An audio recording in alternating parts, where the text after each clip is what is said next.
permasalahan yang terjadi pada waktu itu bukan sekedar hanya memahami mengenai AIDS itu sendiri, tetapi adalah publik di dunia masih merasa AIDS adalah satu penyakit yang harus ditutupi, dan di samping itu kemudian penderitanya dijauhkan dari masyarakat, bahkan mendapatkan semacam tanda kutip penghakiman, sanksi sosial yang membuat pada akhirnya penderita itu sendiri kehilangan kesempatan untuk mendapatkan perawatan dan kesempatan untuk sembuh.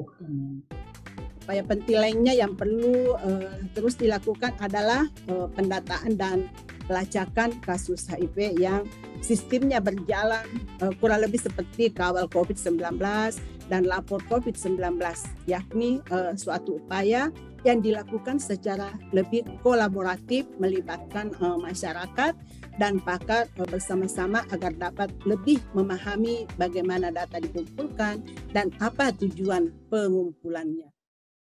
Terkait dengan HIV ini juga kita lakukan pengembangan program, ya.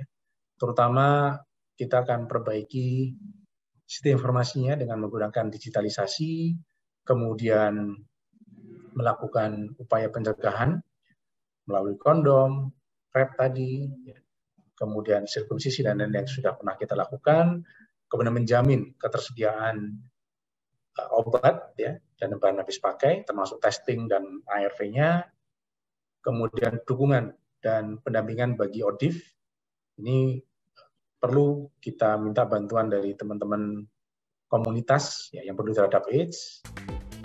Karena kemudian saat mereka kemudian mengalami kebingungan, saat mereka mengalami katakanlah kegalauan dan butuh dukungan, saat kemudian mereka merasa bahwa dirinya juga berpotensi terpapar, atau bahkan mereka sudah terpapar, itu dukungan sebayanya memang masih sangat kurang karena tadi pemahaman yang masih kurang atau perspektif terkait dengan HIV/AIDS, informasi terkait dengan HIV/AIDS belum banyak didapatkan oleh kelompok sebayanya.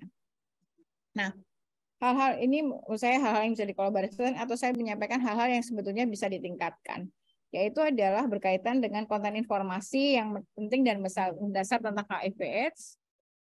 Jangankan isu ODA gitu ya, isu kesehatan reproduksi yang tentang diri yang paling basic saja tentang pubertas, misalnya di perempuan menstruasi dan laki-laki mimpi basah, itu pun masih sangat tabu sekali gitu.